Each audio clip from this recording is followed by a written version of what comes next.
Very close. Thank you. The court is yours, Lee. Thank you very much, Chester. Ted, you ever see any of them old Alfred Hitchcock episodes? Yes, sir. You ever see the one called The Man from Rio with Peter Lorre and Steve McQueen? If you saw it, you'd remember it. It's called The Man from Rio with Peter Lorre and Steve McQueen. Anyway, Peter Lorre makes a bet with Steve McQueen that Steve McQueen can't light his cigarette lighter 10 times in a row.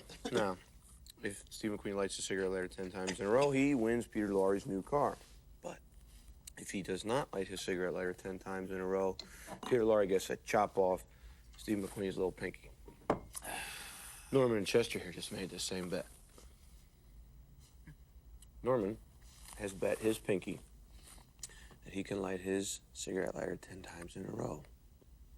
If he does, he wins Chester's 1964 Chevy Chevelle red fucking beautiful car. If he doesn't, chop off his fucking pinky. What do you think about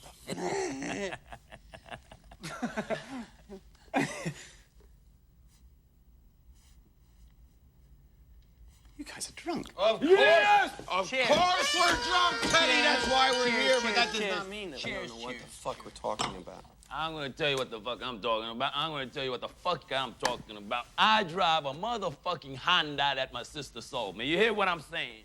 A little white motherfucking Honda Civic. You see this shit? Hollywood's hottest new star. That's me. Next to America's hottest old car. That's the car I own. Are you listening to me? Are you? Goddamn shit! Are you listening to me? Now you take a good long look at that damn machine that this motherfucker over here is standing next to. That's a 1964 nigger red ragtop Chevy Chevelle. And I love that car more than I love hips, lips, or fingertips. Cut to, we're sitting here celebrating, getting high, drinking champagne. Drinking Cristal. When you're drinking champagne, you say you're drinking champagne. When you're drinking Cristal, you say you're drinking Cristal. Whatever that bissity ass thing is, we are drinking it, you know, and we are watching TV. Hey, and all of a sudden, we flip on Steve McQueen, Peter Lorre being fucking badass. Badasses! And I look over at this funny looking motherfucker over here, and I say, I do that for the Chevelle. I'm funny. And that's when Chester says, Oh, really? Well, you guys wouldn't be doing something this stupid unless you were really fucking drunk. we already told you we were drunk, Ted. That goes without motherfucking saying. Because if we wasn't drunk, we'd probably chicken out. But when you're fucked up, you don't lie, man. You tell the fucking truth. You wanna know what the fucking truth is? The fucking truth is my lucky Zippo is gonna win me Chester's fucking car. Which brings us to your part in this little wager, Ted. I don't have a part, sir. Now, Ted, like my old granddaddy used to always say, the less a man makes declarative statements, the less apt he's to look foolish in retrospect. That's quite brilliant, sir. Oh, thank you. Thing is, there is some inherent obstacles in this undertaking, aside from the obvious. First of which is being the fact that I'm not like Peter Lorre in that TV show. I'm not some sick fuck traveling the countryside collecting fingers. All right, you know, we're all buddies here. No one wants Norman to lose his finger. We just want to chop it off.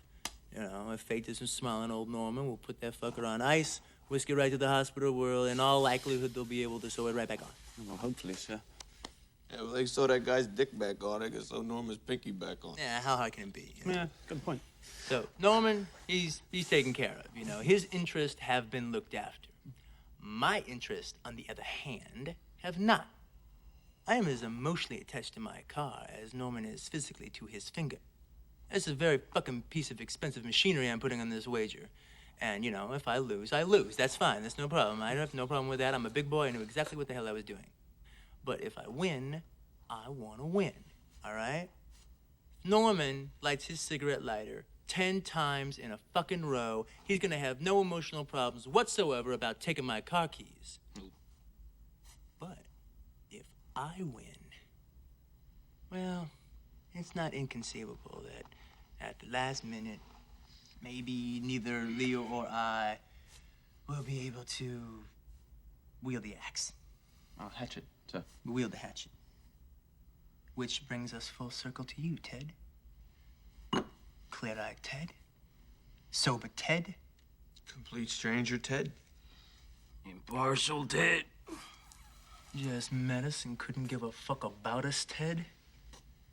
We want you to be the Dice Man.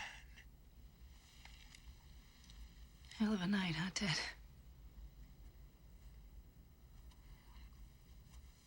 I've got to get out of here. Money! Ted, I got a $100 bill here with your name on it. Whether you do what we ask or not, just to sit back down in that chair for 1 minute more.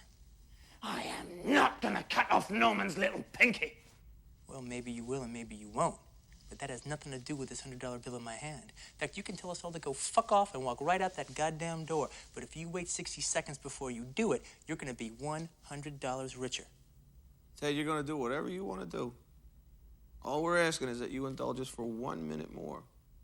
My friend Chester here is willing to pay you for that minute. Ted, take the money.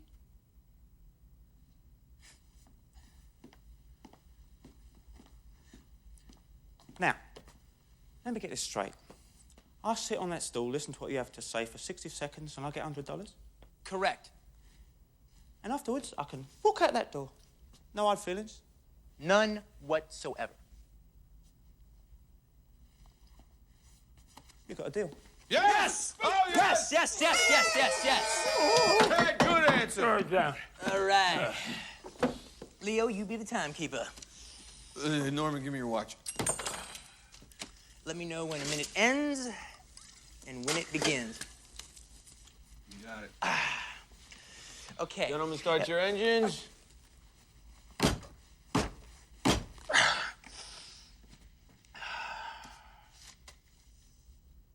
Begin. Okay, Ted, pay attention here. I'm gonna make two piles here on the bar. One pile, which is yours, and another pile, which could be yours. And what you have to realize is we're gonna do this thing one way or the other.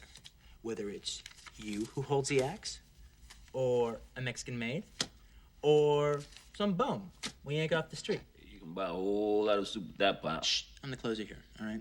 Now, I'm a little, I've lost count. How much is on the bar here? 600. Okay. Ted, do you know how long it takes the average American to count to 600? It's a rhetorical question, Ted. No, sir. About 1 minute less than it takes to count to 700. Now, Ted, a person's life is filled with a zillion little experiences, some which are insignificant, have no meaning, and, you forget them. Others which you remember for the rest of your natural life.